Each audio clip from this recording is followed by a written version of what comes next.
علامہ محمد انور شاہ کشمیری رحمہ اللہ تعالی دارالدیوبند کے ماتھے کا جھومر ہیں۔ دارالعلوم دیوبند کے گویا آفتاب و ماہتاب ہیں۔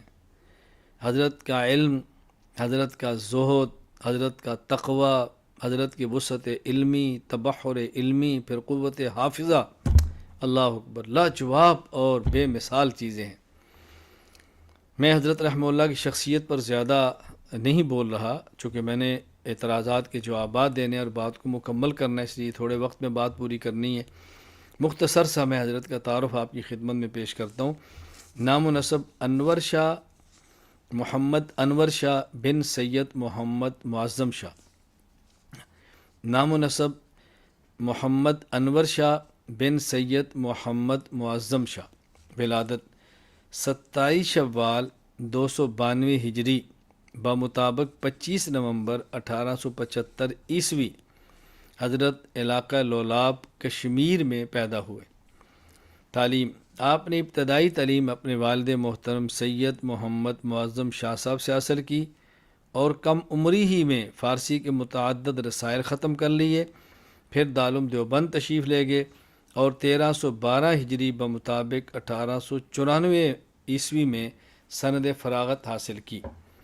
آپ کے مشہور اساتذہ حضرت نے شیخ الہند مولانا محمود حسن دیوبندی، مولانا خلیل احمد سہارنپوری، مولانا محمد اسحاق امرتسری، مولانا غلام رسول ہزاروی رحمہ اللہ تعالیٰ سے شرف تلمذ حاصل کیا ہے۔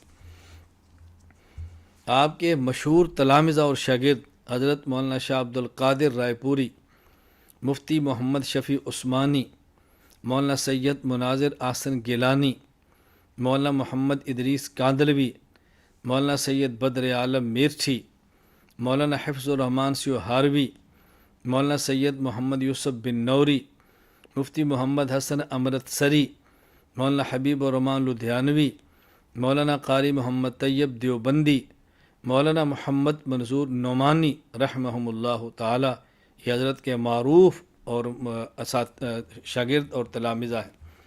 تصانیف: خاتم النبیین صلی اللہ علیہ وسلم، عقیدۃ الاسلام فی حیات عیسیٰ علیہ السلام، التصریح بما تواتر فی نزول المسیح علیہ السلام، فصل الخطاب فی مسألۃ ام الکتاب، نیل الفرقدین فی ترک رفع الیدین، کشف الستر عن صلاۃ الوتر۔ وفات صفر 352 ہجری بمطابق 7 فروری 1933 کو آپ تقریباً 60 سال کی عمر میں دیوبند میں انتقال فرما گئے۔ انا للہ و انا الیہ راجعون۔ حضرت رحمہ اللہ پر جو سب سے زیادہ معروف اور بڑا اعتراض ہے وہ یہ ہے کہ آپ نے قرآن کریم میں تحریف لفظی ہونے کا اعتراف کیا ہے۔ یعنی قرآن کہتا ہے انا نحن نزلنا الذکر و انا لہ لحافظون، قرآن قیامت تک کے لیے محفوظ ہے، اس میں تحریف کوئی کرنا چاہے تب بھی نہیں کر سکتا، اللہ تعالیٰ نے حفاظت کا ذمہ خود لیا ہے۔ اور مولانا انور شاہ کشمیری فرماتے ہیں کہ قرآن میں تعریف ہوئی ہے۔ یہ ہے اشکال۔ پہلے آپ ان کی عبارت ملاحظہ فرمائیں جس پر اعتراض ہے۔ وہ عبارت کیا ہے؟ وَعْلَمْ أَنَّ فِي التَّحْرِيفِ ثَلَاثَةَ مَذَاهِبَ ذهب جماعة إلى أن التحریف في الكتب السماوية قد وقع بكل نحو في اللفظ والمعنى جميعا وهو الذي مال إليه ابن حزم۔ تحریف میں 3 مذاہب ہیں۔ ایک مذہب یہ ہے کہ تحریف کتب سماویہ میں لفظی بھی ہے اور معنوی بھی ہے، اور ابن حزم کا یہی مذہب ہے۔ وذهب جماعة إلى إنكار التحریف اللفظی رأسا فالتحریف عندهم كله معنوی، اور ایک جماعت کا مذہب اور ذہن یہ ہے کہ تحریف لفظی نہیں ہوئی، صرف تحریف معنوی ہوئی ہے۔ حضرت فرماتے ہیں اگر اس رائے کو مان لیا جائے، یلزم علی هذا المذہب ان یکون القرآن ایضا محرفا فإن التحریف المعنوی فیہ غیر قلیل فیہ ایضا۔ اگر یہ بات مان لیں کہ پہلی کتب سماویہ میں صرف لفظی تعریف ہے، معنوی یعنی صرف معنوی تعریف ہے، لفظی ہے ہی نہیں، فرمایا معنوی تعریف تو لوگوں نے قرآن کریم کے اندر بھی کی ہے، یعنی معنی غلط کیا ہے، تفسیر غلط کیا ہے، مفہوم غلط کیا ہے، وہ چھپ رہی ہے، دنیا میں چل رہی، تو تعریف معنوی تو لوگوں نے قرآن کے اندر کی ہے۔ آگے حضرت کا جملہ کیا ہے؟ والذی تحقق عندی ان التحریف فیہ لفظی ایضا اما انہو امد منہم او لمغلطتن، یہ فرماتے ہیں۔ اب اس کا خلاصہ کیا ہے؟ حضرت کہتے ہیں میرے ہاں تحقیق یہ ہے، قول محقق یہ ہے کہ اس میں تعریف لفظی بھی ہوئی ہے، خواہ لوگوں نے جان بوجھ کر کی ہے یا غلطی سے کی ہے۔ اب یہ جو ہے نا فیہ، لوگ اعتراض کرنے والے اس کو القرآن کی طرف لوٹاتے ہیں کہ حضرت فرماتے ہیں اس قرآن کے اندر تحریف لفظی بھی ہوئی ہے، یہ اعتراض جس سے مراد قرآن کریم کی تعریف ہے۔ جواب سماعت فرمائیں، اچھی طرح بات سمجھ لیں، پہلے وہ حدیث پاک سنیں جو صحیح بخاری میں موجود ہے، جس کی حضرت نے شرح فرمائی ہے، پھر آپ کے لیے بات سمجھنی آسان ہوگی۔ حضرت عبداللہ بن عباس رضی اللہ عنہما فرماتے ہیں، یا معاشر المسلمین کیف تسألون اہل الکتاب وکتابکم الذی انزل علی نبیہ صلی اللہ علیہ وسلم احدث الاخبار باللہ تقرؤونہ لم یشب۔ اے لوگو تم اہل کتاب سے کیوں مسائل پوچھتے ہو؟ تمہارے اللہ کی کتاب جو اس نے اپنے نبی پر نازل فرمائی ہے ابھی اتری ہے، تھوڑا عرصہ گزرا ہے، کوئی پرانی بات نہیں ہے۔ وقد حدثکم اللہ ان اہل الکتاب بدلوا ما کتب اللہ وغیروا بایدیہم الکتاب فقالوا من عند اللہ لیشتروا بہ ثمنا قلیلا، اور اللہ تعالیٰ نے اس کتاب قرآن کریم میں یہ بات تمہیں بتائی ہے، اہل کتاب نے جو اللہ نے ان کو کتاب دی تھی اس کو انہیں بدل دیا تھا اپنے ہاتھوں سے، اور پھر وہ جھوٹ بولتے تھے کہ ہم نے نہیں بدلا ہے تو اللہ کی طرف سے ہے، کیوں؟ تاکہ دنیا کا حقیر اور گھٹیا قسم کا مال حاصل کریں۔ افلا ینہاکم ما جاءکم من العلم عن مسألتہم ولا واللہ ما رأینا منہم رجلا قط یسألکم عن الذی انزل علیکم، کیا جو علم اللہ نے تمہیں دیا ہے وہ علم تمہیں اہل کتاب سے بات پوچھنے سے منع نہیں کرتا؟ اور میں قسم اٹھا کر کہتا ہوں، فرمایا میں نے ایک شخص بھی ایسا نہیں دیکھا جو تم سے قرآن کریم کے بارے میں کوئی مسئلہ پوچھے تو تم کیوں ان سے پوچھتے ہو؟ یہ خلاصہ عبداللہ بن عباس رضی اللہ تعالیٰ عنہ کی بات کا۔ اب اس کے تحت حضرت فرماتے ہیں کہ یہ جو حضرت عبداللہ بن عباس نے فرمایا وَقَدْ حَدَّثَكُمُ اللَّهُ أَنَّ أَهْلَ الْكِتَابِ بَدَّلُوا مَا كَتَبَ اللَّهُ، اللہ تعالیٰ نے تمہیں یہ بات بتائی ہے کہ اہل کتاب نے اللہ کی کتاب کو بدل دیا ہے، اللہ کی کتاب میں تحریف کر دی ہے، بدل دیا، تحریف کر دی ہے۔ بدلو ما کتب اللہ، اس کے اندر تین مذاہب ہیں، یہ فرماتے ہیں اس تحریف میں تین مذاہب۔ ایک مذہب کیا ہے؟ تحریف لفظی بھی ہے، تحریف معنوی بھی ہے، اور دوسرا مذہب کیا ہے کہ تحریف لفظی ہے، تحریف لفظی نہیں، صرف تحریف معنوی ہے۔ حضرت اس دوسرے مذہب کو رد فرما رہے ہیں جن لوگوں نے یہ کہا وَذَهَبَ جَمَاعَةٌ إِلَىٰ إِنْكَارِ التَّحْرِيفِ الْلَفْظِيِّ رَأْسًا فَالتَّحْرِيفُ عِنْدَهُمْ كُلُّهُ مَا نَبِيٌّ، فرمایا ایک جماعت نے تحریف لفظی کا انکار کیا، ان کے یہاں صرف اور صرف تحریف معنوی ہے۔ حضرت اس کا رد کرتے ہوئے یوں فرماتے ہیں وَالَّذِي تَحَقَّقَ عِنْدِي أَنَّ التَّحْرِيفَ فِيهِ لَفْظِيٌّ أَيْضًا، جو بات میرے ہاں محقق ہے، قول فیصل ہے، تحقیق شدہ ہے، وہ یہ کہ ما کتب اللہ، یہ جو صحیح بخاری میں ما کتب اللہ، عبداللہ بن عباس نے فرمایا وقد حدثکم اللہ ان اہل الکتاب بدلوا ما کتب اللہ، انہوں نے اللہ کی دی ہوئی کتاب کو بدلا۔ یہ جو ما کتب اللہ ہے، فرماتے ہیں میری تحقیق ہے کہ اس کے اندر تحریف لفظی بھی ہے، تحریف لفظی بھی ہے۔ یعنی یہ جو دوسرا مذہب ہے کہ پہلی کتب میں تعریف لفظی نہیں معنوی ہے، فرمایا نہیں، تعریف معنوی بھی ہے، تعریف لفظی بھی ہے۔ حضرت قرآن میں تعریف کی بات نہیں فرما رہے، بلکہ جو عبداللہ بن عباس کے جملے میں بات موجود ہے کہ ان بدلوا ما کتب اللہ، اس کی طرف ہے۔ ما کتب اللہ کے اندر تعریف معنوی بھی ہے، تعریف لفظی بھی ہے۔ تو تعریف قرآن کی بات نہیں فرما رہے، بلکہ پہلی کتب میں سوابیہ میں تعریف لفظی کی بات فرما رہے ہیں۔ بات کو سمجھنے کی کوشش کرو، یوں حضرت علامہ کشمیری رحمہ اللہ پر اعتراضات کر کے ان کی ذات کو داغدار نہ کرو۔ جو سورج کی طرح منہ کر کے تھوکتا ہے وہ تھوک اس کے چہرے پر پڑتی ہے، سورج کا کچھ بھی نقصان نہیں ہوتا۔ شیخ الاسلام علامہ شبیر احمد عثمانی نور اللہ مرقدہ، حضرت بہت بڑے انسان تھے، دارالعلوم دیوبند کے مایہ ناز استاذ شاگرد تھے، دیوبند کے مایہ ناز استاذ تھے۔ علامہ شبیر احمد عثمانی حضرت شیخ الہند کے شاگرد ہیں، اور علامہ شبیر احمد عثمانی رحمہ اللہ نے کیا کمال کیا ہے، حضرت شیخ الہند نے قرآن کریم کا اردو زبان میں ترجمہ مکمل فرمایا، اور پہلے 2.5 پاروں کا غالباً آپ نے تفسیری حواشی لکھے، جو باقی تھا علامہ کشمیری نے لکھا ہے، اور اس انداز میں لکھا ہے کہ کوئی پڑھنے والا بندہ جس کو یہ نہیں پتہ تکمیل شاگرد نے کی ہے، وہ سمجھے گا شیخ الہند خود لکھ رہے ہیں۔ کیا باکمال انسان تھے، کیا عظیم انسان۔ اور علامہ شبیر احمد عثمانی یہ وہی شخص ہے کہ قائد اعظم محمد علی جناح رحمہ اللہ تعالیٰ نے جب پاکستان بنا تو ابھی جس پاکستان میں ہم ہیں، یہ اس پاکستان کہتے ہیں مغربی پاکستان، بنگلہ مشرقی پاکستان تھا، مشرقی پاکستان کا پرچم علامہ شبیر احمد عثمانی کے ہاتھوں لہرایا، تم لہراؤ، تمہارا حق ہے۔ اور جب قائد اعظم محمد علی جناح رحمہ اللہ کے انتقال کا وقت آیا تو آپ نے وصیت فرمائی کہ میرا جنازہ مولانا شبیر احمد عثمانی پڑھائیں۔ بہت بڑے انسان تھے۔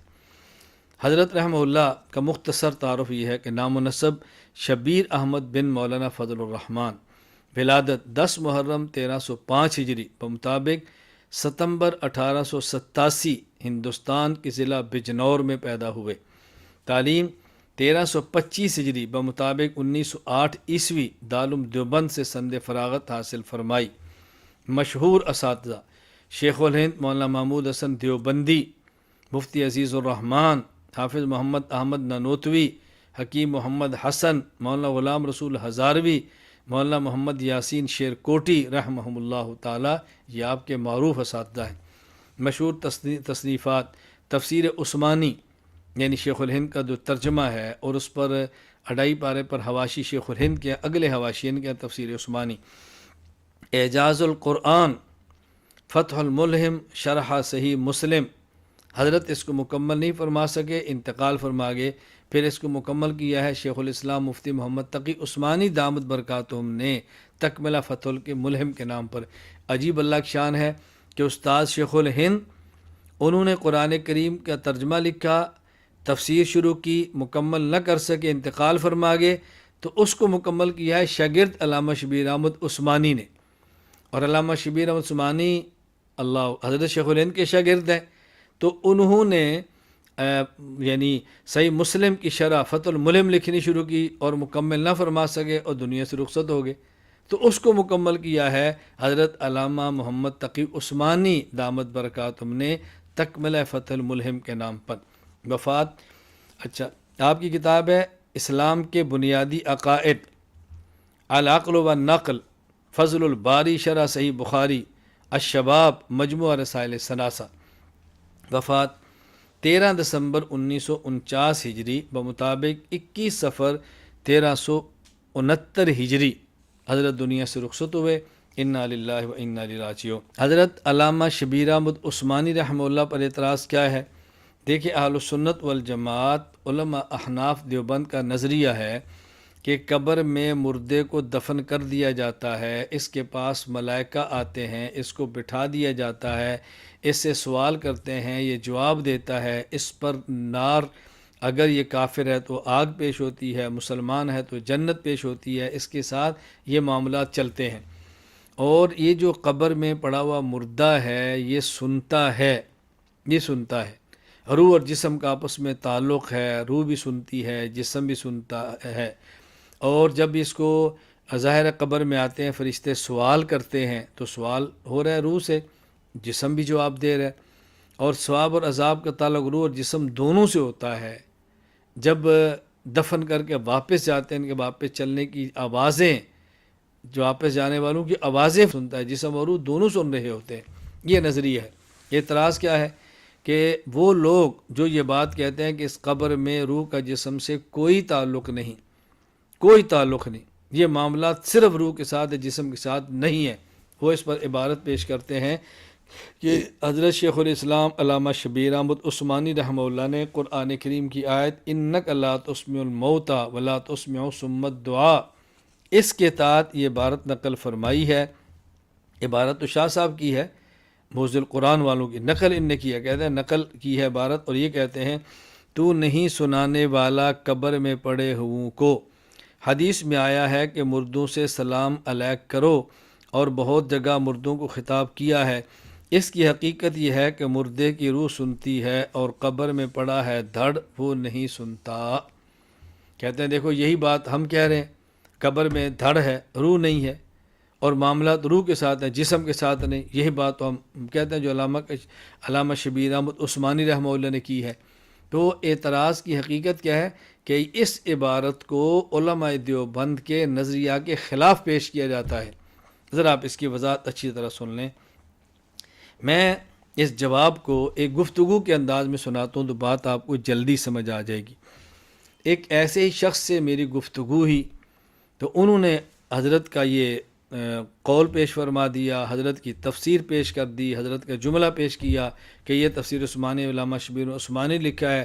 جو بات ہم کہتے ہیں کہ معاملات روح کے ساتھ ہے جسم کے ساتھ نہیں ہے، قبر میں جسم ہے روح نہیں ہے، روح جسم کا تعلق نہیں ہے، دیکھو یہی بات علامہ شبیر عثمانی فرما رہے ہیں۔ میں نے ان سے کہا ایک عبارت کا مفہوم آپ بیان کریں، اس پر میں اعتراض کرتا ہوں، پھر مفہوم میں بیان کرتا ہوں، اعتراض آپ کریں، بات کھل جائے گی۔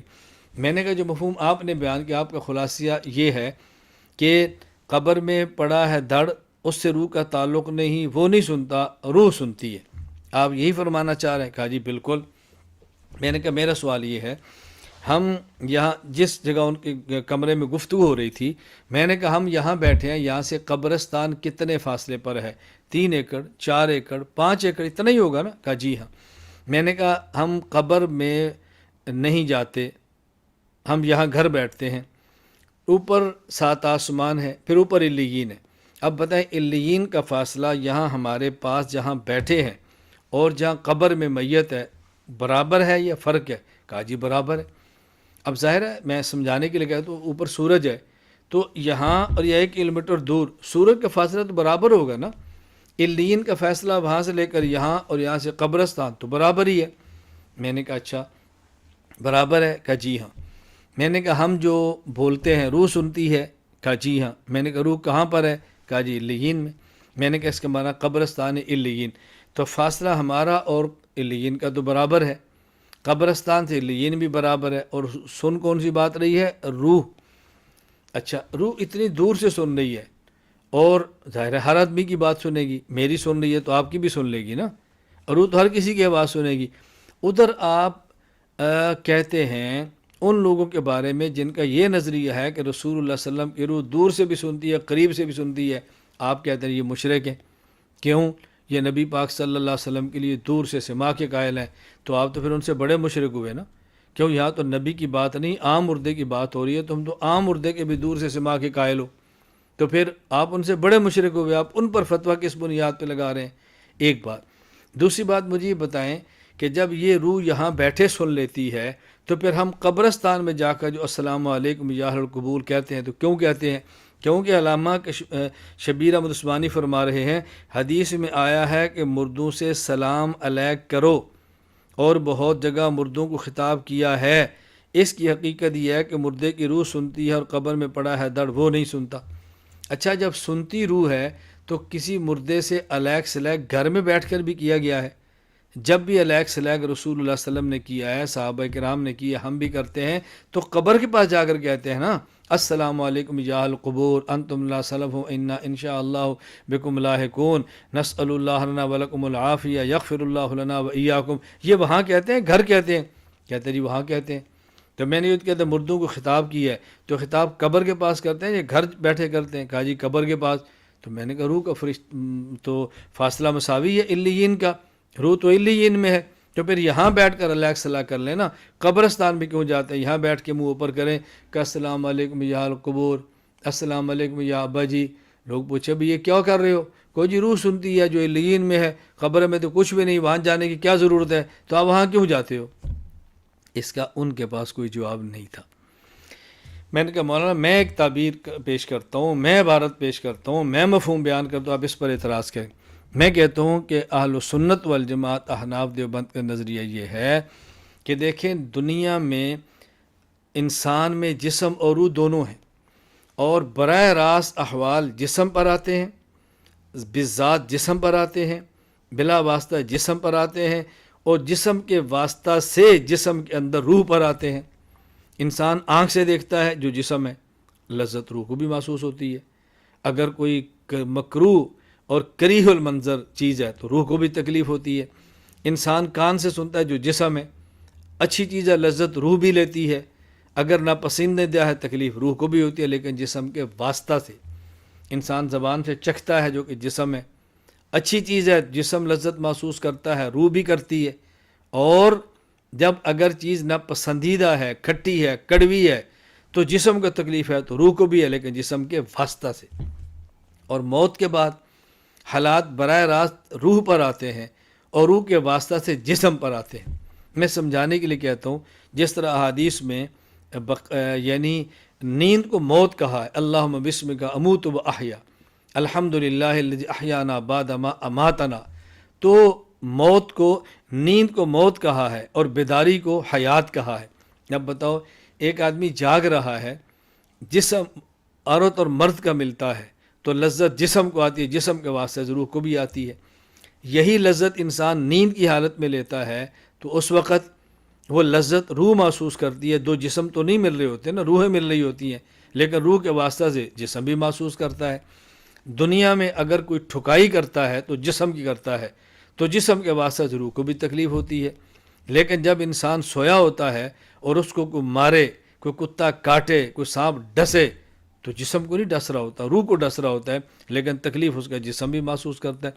اسی طرح موت کے بعد راحت اور تکلیف وہ روح کو آتی ہے اور روح کے واسطہ سے جسم کو آتی ہے۔ خلاصہ کیا ہے؟ دنیا میں انسان نام ہے جسم اور روح کا، احوال بالذات بلا واسطہ اصالتاً روح جسم پر آتے ہیں اور جسم کے واسطہ سے بالطبع بالواسطہ روح پر آتے ہیں۔ لیکن موت کے بعد احوال براہ راست بالذات اصالتاً بلا واسطہ روح پر آتے ہیں اور روح کے واسطہ سے طبعاً ضمناً بالواسطہ یہ جسم پر بھی آتے ہیں۔ اب اس جملے کو سن لو کہ دنیا میں جسم سنتا ہے اور جسم کے واسطہ سے روح سنتی ہے۔ موت کے بعد قبر میں پڑا ہے دھڑ، وہ نہیں سنتا، یعنی براہ راست، وہ نہیں سنتا بلا واسطہ، وہ نہیں سنتا اصالتاً، اور روح سنتی ہے۔ کیا مطلب؟ اصالتاً بالذات بلا واسطہ، اور روح کے واسطہ سے جسم سنتا ہے۔ یہی وجہ ہے السلام علیکم یا اہل قبور گھر بیٹھے نہیں کرتے بلکہ قبر پہ جا کے کرتے ہیں، چونکہ قبر پہ دھڑ ہے جس میں روح نہ صحیح، روح اور جسم کا تعلق موجود ہے۔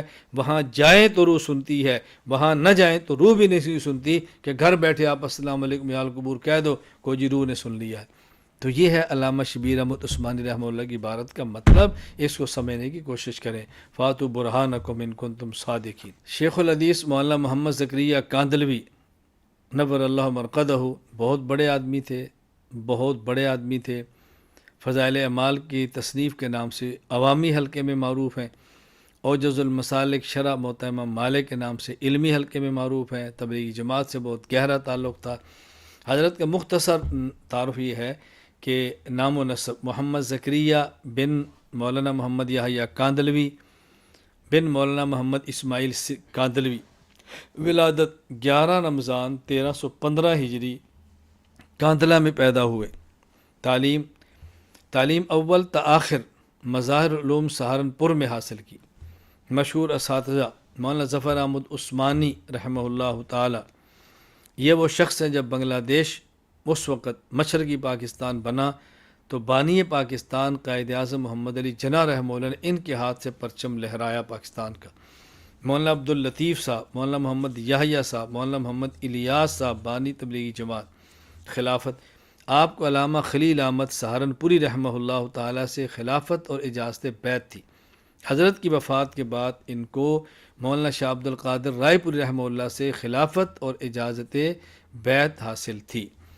مشہور تصانیف: آپ کی تصانیف تو بہت ہے، معروف تصانیف میں عرض کرنے لگا ہوں: فضائل اعمال، تاریخ مظاہر، خصائل نبوی شرح شمائل نبوی، اوجز المسالک شرح موطا امام مالک، الاعتدال فی مراتب الرجال، مشائخ تصوف، فتنہ مودودیت، مشرقی کا اسلام، اکابر کا رمضان، مکتوبات تصوف، مظاہر العلوم، تاریخ مشائخ چشت، جماعت تبلیغ پر چند اعتراضات کے جوابات، موت کی یاد، مکتوبات علمیہ، کتب فضائل پر اشکالات اور ان کے جوابات، خوان خلیل، حجت الوداع اور عمرات النبی صلی اللہ علیہ وسلم، اپنی آپ بیتی، داڑھی کا وجوب، شریعت و طریقت کا تلازم، اکابر علماء دیوبند، نسبت و اجازت، اکابر کے معمولات رمضان،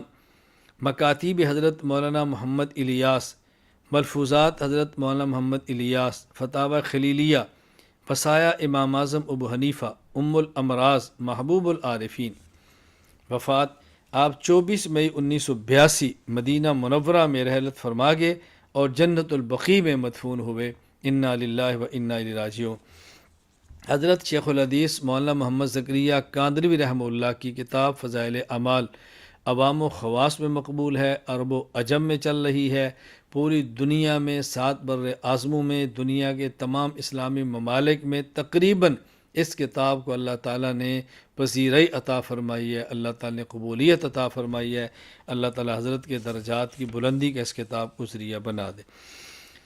اس کتاب پر کچھ اعتراضات کیے ہیں، ان اعتراضات میں سے جو سب سے پہلا اعتراض کیا گیا ہے وہ یہ کہ فضائل اعمال مولانا محمد زکریا کاندلوی صاحب نے اس وقت لکھی ہے جب آپ کا دماغ کام نہیں کرتا تھا، الیاذ باللہ، دماغ کام نہیں کرتا تھا، استغفر اللہ۔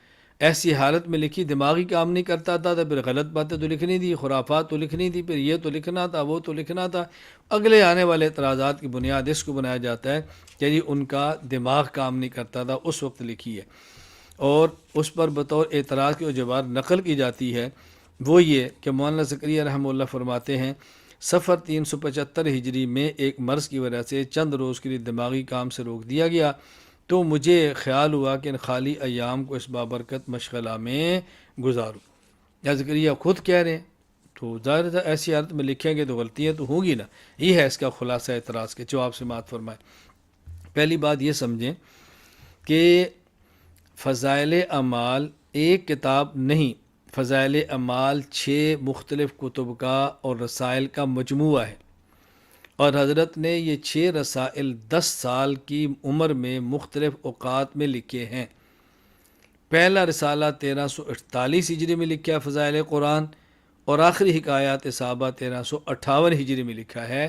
یہ ایک وقت میں مسلسل نہیں لکھے گئے۔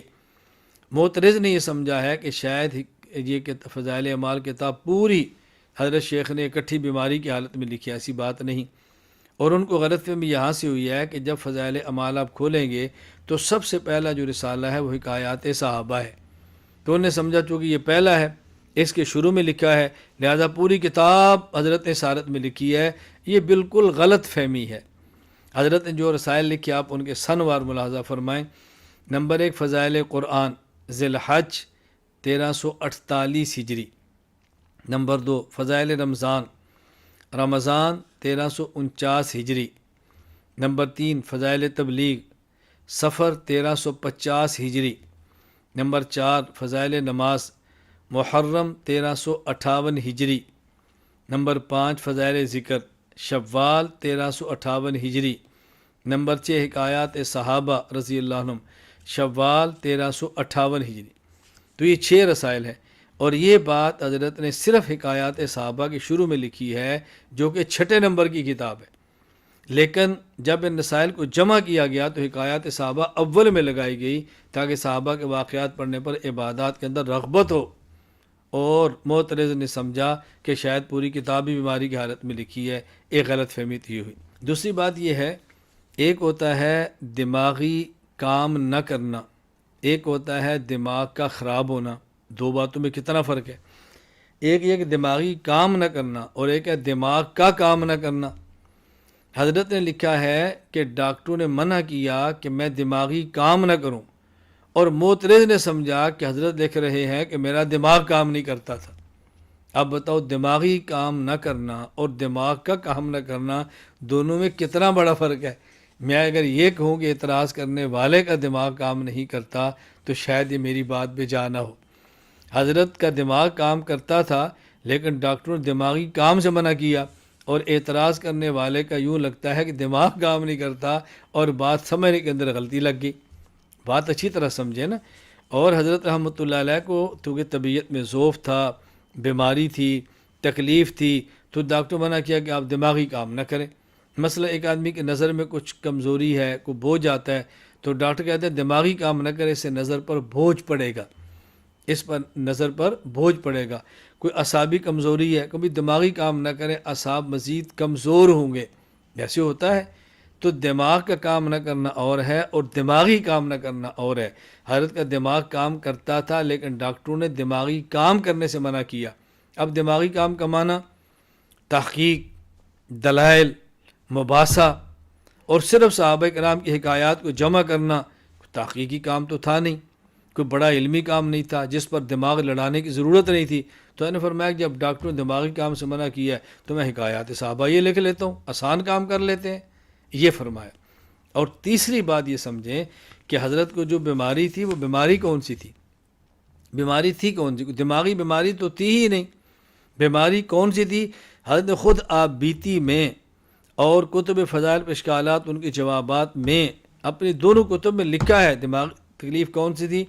حضرت رحمۃ اللہ علیہ خود فرماتے ہیں کہ وہ بیماری نکسیر کا مرض تھا، نکسیر کا مرض تھا، جس پر ڈاکٹروں نے دماغی کام سے منع کیا، تو کوئی دماغی بیماری تھی بھی نہیں۔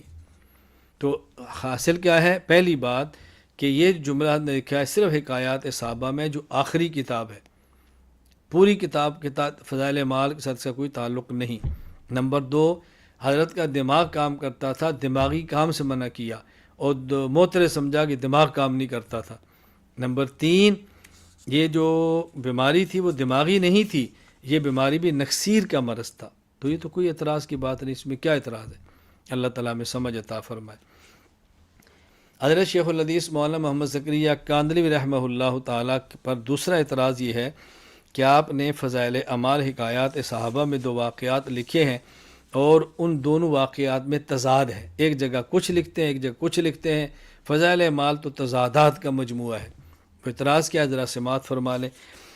حضرت نے ایک واقعہ لکھا، حضرت حنظلہ رضی اللہ تعالیٰ عنہ کو نفاق کا ڈر، اور یہ فضائل اعمال میں موجود ہے حکایات صحابہ میں۔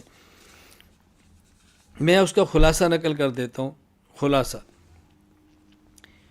چلیں میں عبارت پڑھ کے سناتا ہوں تاکہ بات مکمل ہو جائے۔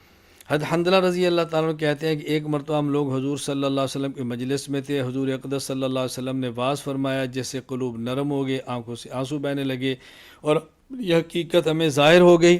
حضور صلی اللہ علیہ وسلم کے مجلس سے اٹھ کر میں گھر آیا، بیوی بچے پاس آ گئے، اور کچھ دنیا کا تذکرہ شروع ہو گیا، اور بچوں کے ساتھ ہنسنا بولنا، بیوی کے ساتھ مذاق شروع ہو گیا، اور وہ حالت جاتی رہی جو حضور صلی اللہ علیہ وسلم کے مجلس میں تھی۔ دفعتاً خیال آیا کہ میں پہلے کس حال میں تھا اور اب کیا ہو گیا۔ میں نے اپنے دل میں کہا تو منافق ہو گیا، کہ ظاہر میں حضور اقدس صلی اللہ علیہ وسلم کے سامنے تو وہ حال تھا، اور اب گھر میں آ کر یہ حالت ہو گئی۔ میں اس پر افسوس اور رنج کرتا ہوا اور یہ کہتا ہوا گھر سے نکلا کہ حنظلہ تو منافق ہو گیا۔ سامنے سے ابو بکر صدیق رضی اللہ عنہ تشریف لا رہے تھے۔ میں نے ان سے عرض کیا کہ حنظلہ تو منافق ہو گیا۔ وہ یہ سن کر فرمانے لگے کہ سبحان اللہ، کیا کہہ رہے ہو؟ ہرگز نہیں۔ میں نے صورت بیان کی کہ ہم لوگ جب حضور صلی اللہ علیہ وسلم کی خدمت میں ہوتے ہیں، حضور صلی اللہ علیہ وسلم دوزخ اور جنت کا ذکر فرماتے ہیں، تو ہم لوگ ایسے ہو جاتے ہیں گویا وہ دونوں ہمارے سامنے ہیں، اور جب حضور صلی اللہ علیہ وسلم کے پاس سے آ جاتے ہیں تو بیوی بچوں اور جائیداد وغیرہ کے دھندوں میں پھنس کر اس کو بھول جاتے ہیں۔ حضرت ابو بکر صدیق رضی اللہ عنہ نے فرمایا کہ یہ بات تو ہم کو بھی پیش آتی ہے، اس لیے دونوں حضور صلی اللہ علیہ وسلم کی خدمت میں حاضر ہوئے، اور جا کر حنظلہ رضی اللہ عنہ سے عرض کیا کہ یا رسول اللہ، میں تو منافق ہو گیا۔ حضور صلی اللہ علیہ وسلم نے فرمایا کیا بات ہوئی؟ حنظلہ رضی اللہ عنہ نے عرض کیا کہ جب ہم لوگ آپ صلی اللہ علیہ وسلم کی خدمت میں حاضر ہوتے ہیں اور آپ صلی اللہ علیہ وسلم جنت اور دوزخ کا ذکر فرماتے ہیں، تب تو ہم ایسے ہو جاتے ہیں کہ گویا وہ ہمارے سامنے ہیں، لیکن جب خدمت اقدس سے چلے جاتے ہیں تو جا کر بیوی بچوں اور گھر بار کے دھندوں میں لگ کر بھول جاتے ہیں۔ حضور صلی اللہ علیہ وسلم نے ارشاد فرمایا کہ اس ذات کی قسم جس کے قبضہ میں میری جان ہے، اگر تمہارا ہر وقت وہی حال ہے جیسا میرے سامنے ہوتا ہے تو فرشتے تم سے بستروں پر اور راستوں میں مصافحہ کرنے لگیں۔ اب اس واقعے سے کیا پتہ چلا؟ حضرت حنظلہ رضی اللہ تعالیٰ عنہ صاحب اولاد تھے، بلکہ حقیقت یہ ہے کہ خود ان کے بیٹے عبداللہ بن حنظلہ بڑے ہیں، ان سے روایات بھی ہیں، تو یہ معلوم ہوا کہ صاحب اولاد تھے۔ دوسرا واقعہ حضرت حنظلہ رضی اللہ عنہ کی شہادت۔ غزوہ احد میں حضرت حنظلہ رضی اللہ عنہ اول سے شریک نہیں تھے۔ کہتے ہیں کہ ان کی نئی شادی ہوئی تھی، بیوی سے ہم بستر تھے، اس کے بعد غسل کی تیاری کر رہے تھے اور غسل کرنے کے لیے بیٹھ بھی گئے تھے، سر کو دھو رہے تھے کہ ایک دم مسلمانوں کی شکست کی آواز کان میں پڑی، جس سے تاب نہ لا سکے، اسی حالت میں تلوار ہاتھ میں لی اور لڑائی کے میدان کی طرف بڑھتے چلے گئے اور کفار پہ حملہ کیا اور برابر بڑھتے چلے گئے کہ اسی حالت میں شہید ہو گئے۔ اب اس واقعے سے کیا پتہ چلا کہ شادی کی پہلی رات گزاری اور جہاد میں گئے اور شہید ہو گئے، آپ کی اولاد تھی ہی نہیں۔ تو دو واقعے، ایک واقعہ کہ ان کی اولاد ہے اور ایک واقعہ اولاد نہیں ہے، تو حضرت نے فضائل اعمال میں دو متضاد واقعات پیش کیے۔ جواب، یہ اعتراض در حقیقت جہالت اور کم علمی کی وجہ سے ہے۔ اس کی وجہ حنظلہ رضی اللہ تعالیٰ عنہ نام کے دو صحابہ الگ الگ ہیں۔ ایک ہے حنظلہ بن ربیع رضی اللہ عنہ جو کاتب وحی تھے، جو صاحب اولاد تھے، جن کا واقعہ ابھی ذکر ہوا، واقعہ نمبر 1، کہ جن نے اپنے اوپر نفاق کے ڈر کا اظہار کیا۔ دوسرا جو حضرت حنظلہ ہیں، حنظلہ بن مالک، جن کو فرشتوں نے غسل دیا۔ واقعہ نمبر 2 میں یہی مراد ہے، انہیں غسیل الملائکہ کہتے ہیں، جو شادی کے بعد شہید ہو گئے اور صاحب اولاد نہیں تھے۔ اور یہ بات مرقات المفاتیح شرح مشکات المصابیح میں موجود ہے، الاصابہ فی تمییز صحابہ میں ابن حجر اسقلانی نے لکھی ہے، اور یعنی حنظلہ بن مالک غسیل الملائکہ کا ذکر کیا ہے، اور اسی طرح الاصابہ فی تمییز صحابہ میں حنظلہ بن ربیع کاتب وحی کا ذکر کیا ہے۔ خیر، خلاصہ یہ ہے کہ وہ حنظلہ جو صاحب اولاد تھے وہ حنظلہ بن ربیع کاتب وحی تھے، اور وہ حنظلہ جو فوراً شہید ہو گئے صاحب اولاد نہیں تھے، یہ حنظلہ بن مالک تھے، غسیل الملائکہ تھے۔ تو کوئی اعتراض نہیں، ایک واقعہ اور حنظلہ کا ہے اور دوسرا واقعہ دوسرے حنظلہ کا ہے رضی اللہ تعالی عنہما۔